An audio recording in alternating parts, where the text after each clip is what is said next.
नमस्कार मंडळी, श्री स्वामी समर्थ. आपल्या सगळ्यांना माहिती आहे की मागच्या 17 मे पासून आपला अधिक मास म्हणजे पुरुषोत्तम महिना सुरू झाला आहे, ज्याला आपण धोंड्याचा महिना किंवा मलमास देखील म्हणतो.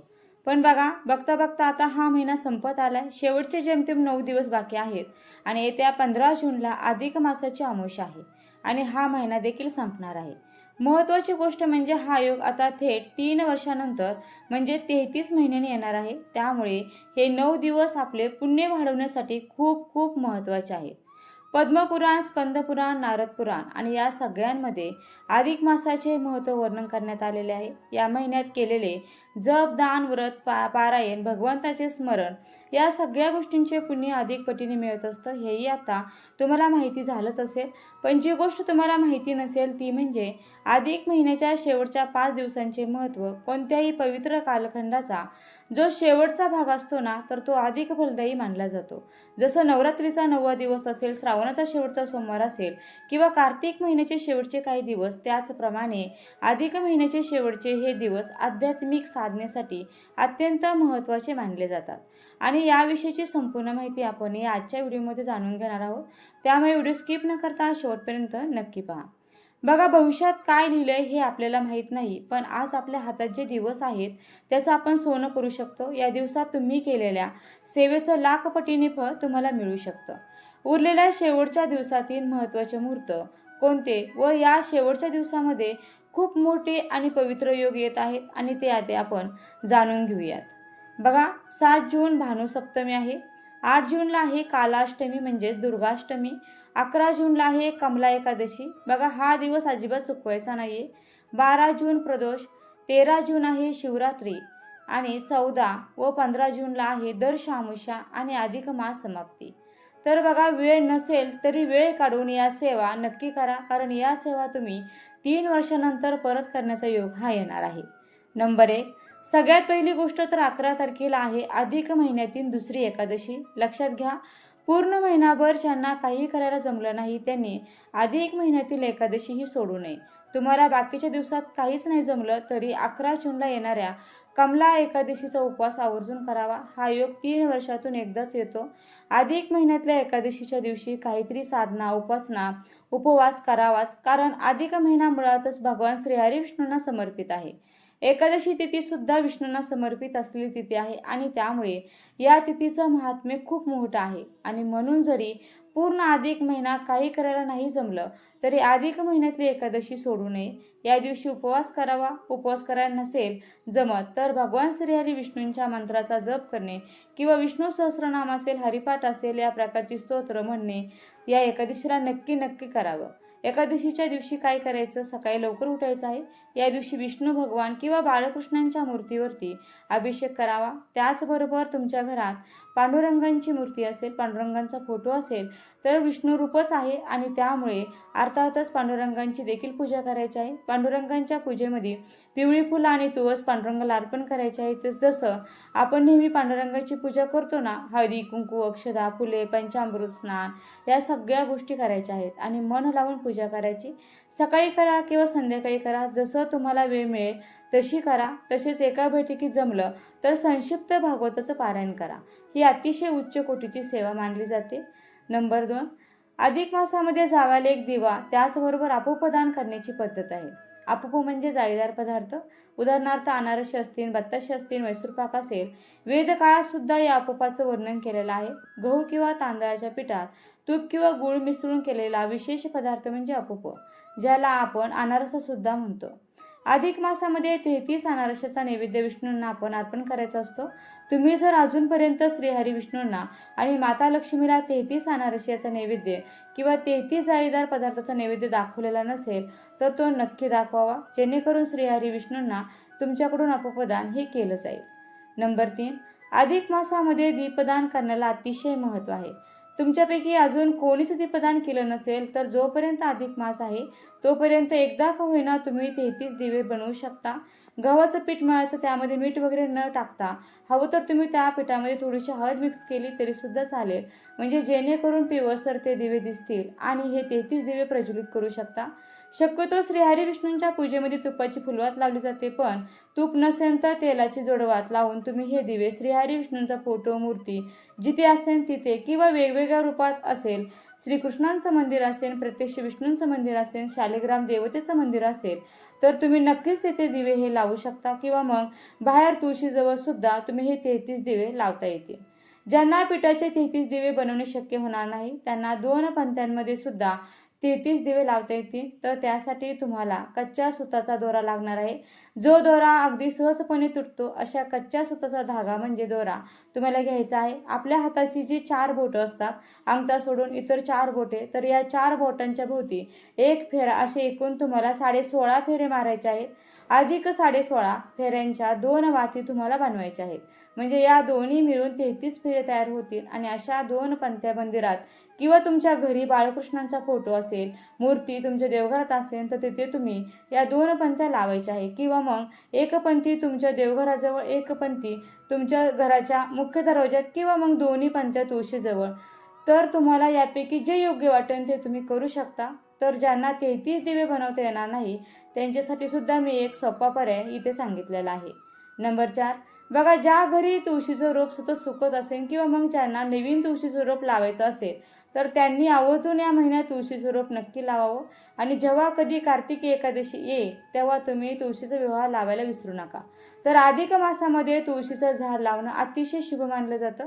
ज्याच्या घरी तुळशीचं झाड आहे त्याच्या घरी साक्षात भगवान श्रीहरी विष्णू आणि माता लक्ष्मी यांचा निवास आहे असं समजलं जातं. त्यामुळे तुम्ही अधिक मासामध्ये एकत्रित तुळशीचं झाड तुमच्या घरी नक्की लावा. बघा तुमच्या जर तुळशी वृंदावनामध्ये किंवा तुळशीच्या कुंडीमध्ये आधी तुळशीचं झाड लावलं असेल तर तुम्ही दुसऱ्या ठिकाणी सुद्धा अजून एक तुळशीचं झाड लावू शकता.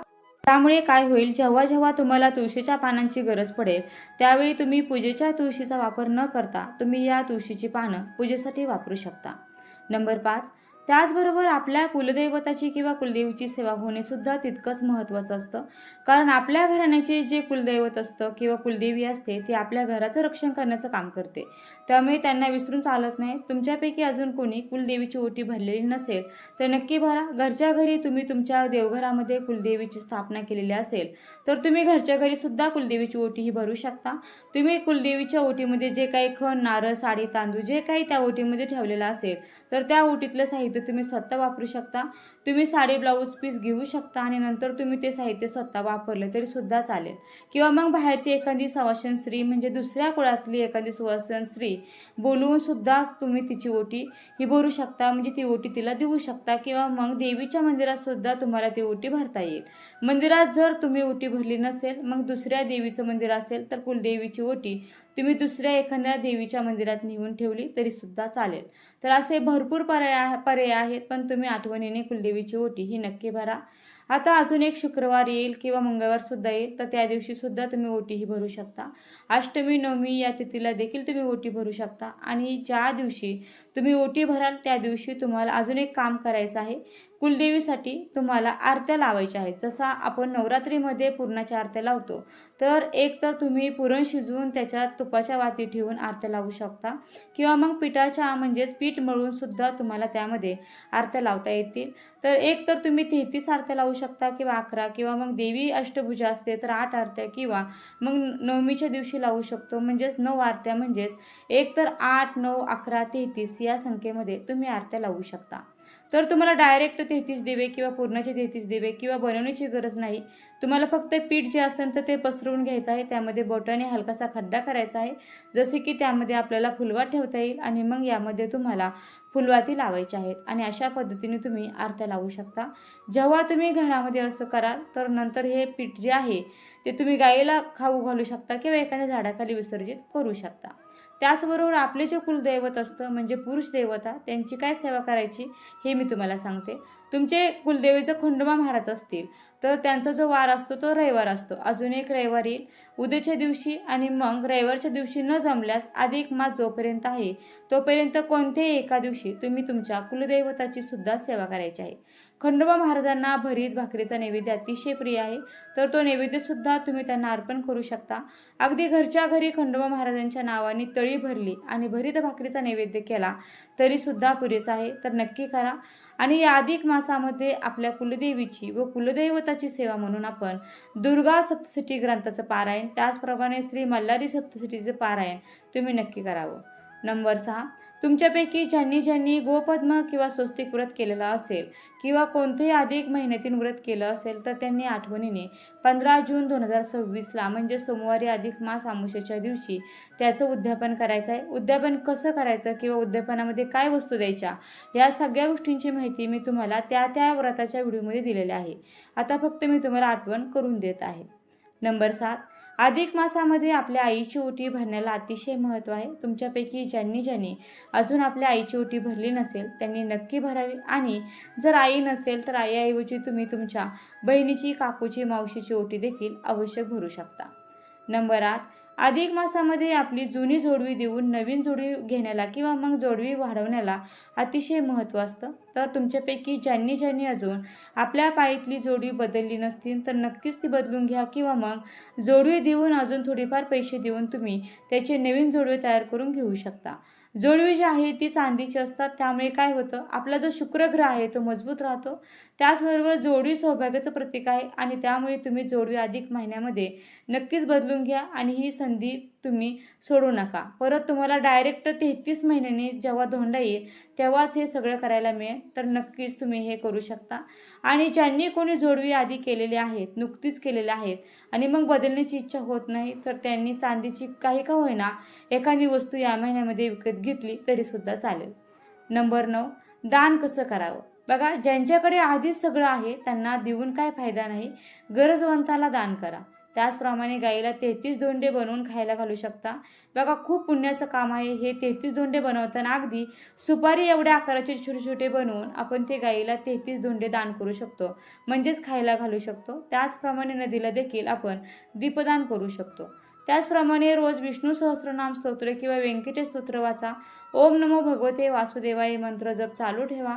श्री स्वामी चरित्र सारामृत किंवा गुरुचरित्रातला 14वा किंवा 18वा अध्याय आहे तर याचं वाचन करा. त्याचप्रमाणे सत्यनारायण एकादशी दिवशी किंवा राहिलेल्या दिवसांमध्ये तुम्ही नक्कीच कधीही करू शकता. बघा, 11 तारखेला कमला एकादशी आहे, 12 तारखेला प्रदोष आहे, 13 तारखेला मासिक शिवरात्र आहे, 14 तारखेला दर्श अमावस्या सुरू होणार आहे आणि 15 तारखेला सोमवती अमावस्या आहे आणि अधिक ज्येष्ठ महिन्याची समाप्ती आहे. असे हे 5 दिवस महत्त्वाचे आहे. आता या 5 दिवसामध्ये जास्तीत जास्त जेवढ्या सेवा करता येतील तेवढ्या सेवा करण्याचा प्रयत्न करा. या काळात भगवान श्री हरिविष्णूंचे नामस्मरण करा. त्यांचा एखादा मंत्र जप येत असेल तर तो म्हणा, नाहीतर विठ्ठल विठ्ठल जय हरी विठ्ठल हा साधा मंत्र आहे तर या मंत्राचा जास्तीत जास्त जप करा, अतिउत्तम. त्याचबरोबर या 5 दिवसांमध्ये विष्णू सहस्रनामाचे पठण म्हणता येत नसेल तर तुम्ही श्रवण करा.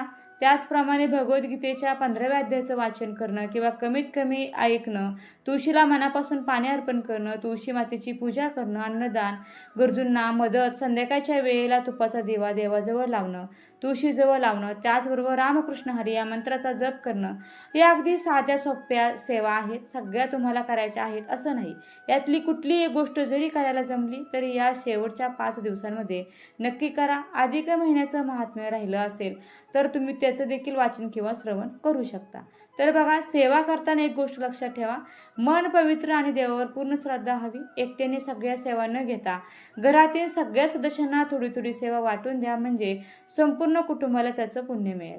हा योग पुन्हा 3 वर्षांनी येणार आहे आणि त्यामुळे वेळ वाया घालवू नका. देवाने आपल्याला जे दिले त्याबद्दल कृतज्ञता व्यक्त करण्यासाठी तरी ही सेवा नक्की करा. तर अधिक महिन्यामध्ये राहिलेल्या या सेवा नक्की तुम्ही करा. व्हिडिओ आवडला असेल तर व्हिडिओला नक्की लाईक करा, चॅनलला सबस्क्राईब करा आणि व्हिडिओ जास्तीत जास्त शेअर करा. व्हिडिओ शेवटपर्यंत पाहिल्याबद्दल अगदी मनापासून तुमची खूप खूप आभारी आहे. धन्यवाद. श्री स्वामी समर्थ. जय जय स्वामी समर्थ. रामकृष्ण हरी. जय जय रामकृष्ण हरी. ओम नमो भगवते वासुदेवाय नमः.